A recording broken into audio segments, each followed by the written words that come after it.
Monsieur le Premier ministre, Madame la ministre, Mesdames et Messieurs les parlementaires, Monsieur l'ambassadeur de Sa Majesté le Roi du Maroc, Monsieur le préfet de région, Monsieur le président de la métropole et maire d'Orléans, cher Olivier Carré, Monsieur le président des régions de France, cher Philippe Richert, Mesdames et Messieurs les présidents des régions, chers collègues, Mesdames et Messieurs les élus régionaux, Monsieur le président des Césaires de France, cher Laurent de Groot, Mesdames et Messieurs les présidents des Césaires, Mesdames et Messieurs les membres des Césaires, Monsieur le président de l'Association des régions du Maroc, Mesdames et Messieurs les présidents et élus, Mesdames et Messieurs les responsables des grands services publics et des entreprises partenaires des régions sur les territoires régionaux, Mesdames et Messieurs, chers amis. C'est un immense plaisir de vous retrouver ici à Orléans, capitale de région, capitale de cette région Centre-Val de Loire, dont le nom nous est très cher. Je veux tout d'abord, en votre nom à tous, remercier très chaleureusement Olivier Carré, maire d'Orléans, président de la toute jeune métropole, pour son implication à mes côtés et pour que ce congrès soit agréable à tous. Merci Olivier. Je veux également remercier Jean d'Aussonville, directeur général du domaine national de Chambord, qui nous a permis de partager hier une superbe soirée.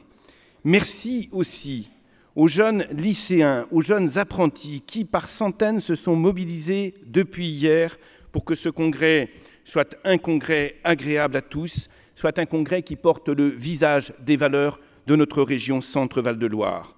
Je veux dire à tous ces jeunes ma totale reconnaissance pour leur engagement, leur professionnalisme, leur dynamisme. Ils sont aujourd'hui le symbole d'une jeunesse qui avance, d'une jeunesse qui s'implique. Je suis heureux et fier de vous accueillir dans cette région Centre-Val de Loire qui mêle de manière si singulière la nature et la culture. La Loire, merveilleux fleuve que rythment les châteaux, les parcs, les jardins, nos très beaux parcs naturels régionaux, nos superbes cathédrales. Région aux paysages merveilleux que vous découvrirez à partir du 11 octobre dans toutes les salles de cinéma de France avec le film de Nicolas Vanier, L'école buissonnière, qui trouve sa source dans la vie si profondément humaine de notre Sologne. Région qui partage avec la région voisine et amie des Pays de la Loire le plus vaste patrimoine naturel classé par l'UNESCO.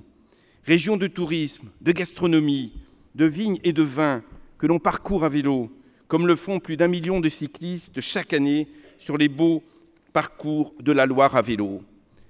Région du parc zoologique de Beauval, son 1,5 million de visiteurs et son bébé panda qui a animé notre été. Cette région est heureuse de vous accueillir et de vous dire « revenez ». Oui, revenez. Revenez pour une magnifique aventure culturelle.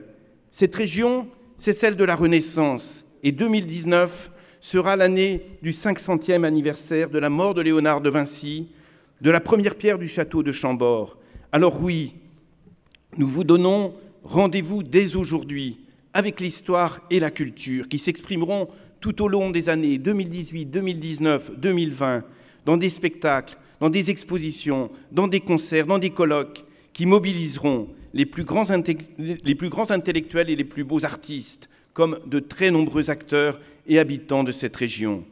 Monsieur le Premier ministre, je veux aussi vous parler de l'ambition qui anime tous les élus régionaux, ici rassemblés, et dont témoigne la région qui vous accueille. Aujourd'hui, en raison des compétences XXL qui sont celles des régions, le fait régional s'impose au cœur des politiques publiques les plus essentielles pour relever les défis du développement économique et de l'emploi, les défis de l'éducation et de la formation professionnelle pour tous, les défis du développement durable, de l'énergie, de la biodiversité, les défis du développement juste et équilibré des territoires ruraux comme urbains, les défis de la transition numérique de l'industrie et des services. Monsieur le Premier ministre, dans la région qui vous accueille, avec audace et détermination, nous mettons au quotidien ces priorités en actes. Nous avons créé, dès le 1er janvier, une agence de développement économique unique qui regroupe l'ensemble des acteurs consulaires, collectivités, de manière à définir ici un écosystème simplifié, réactif, porteur d'emplois au service des entreprises. Dans cette région, Monsieur le Premier ministre, nous conduisons dans chaque bassin d'emploi, avec les entreprises, avec les branches professionnelles, avec les élus, avec les services publics de la formation et de l'emploi, des cordées du territoire pour la formation et l'emploi. Et nous avons, grâce à cette initiative originale, mis en place une carte des formations professionnelles qui correspond mieux aux métiers de demain et aux emplois proposés par nos entreprises aujourd'hui.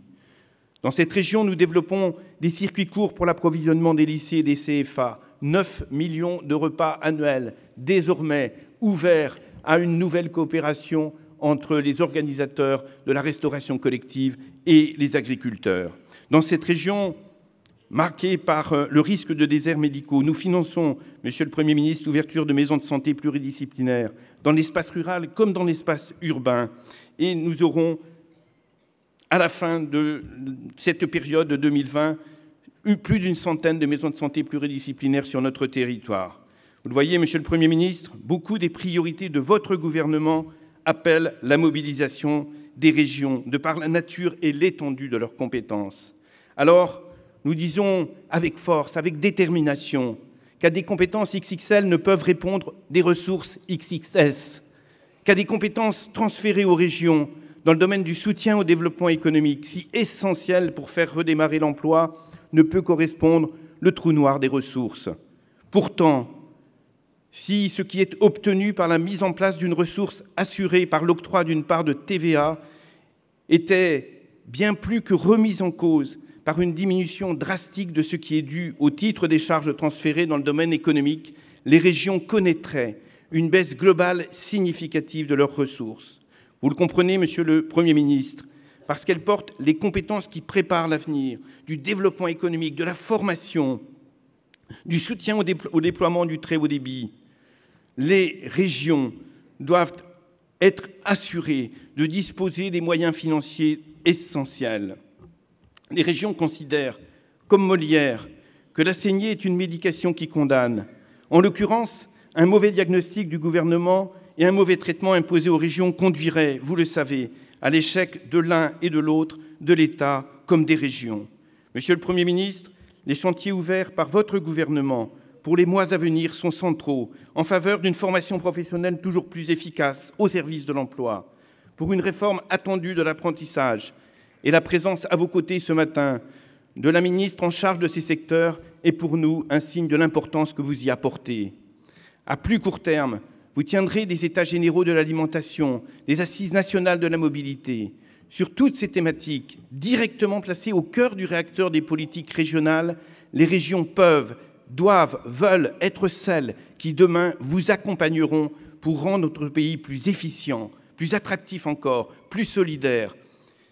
Mais il est évident que ces ambitions ne pourront être tenues que si vous nous donnez les moyens de les atteindre. Monsieur le Premier ministre, plus que jamais, les annonces que vous pourrez faire ce matin conditionneront notre capacité collective à agir. Nous, présidents de régions, élus régionaux, dans la diversité de nos positionnements politiques, dans la diversité de nos origines, nous voulons croire que ces annonces permettront à ce congrès d'Orléans d'être le congrès de la confiance, le congrès de la parole tenue, le congrès de l'ambition partagée. Ne faisons pas de ce congrès le symbole d'un dialogue rompu et d'une confiance entachée. Donnons-lui, au contraire, la force d'une grande ambition partagée entre l'État et les régions. Merci de votre écoute.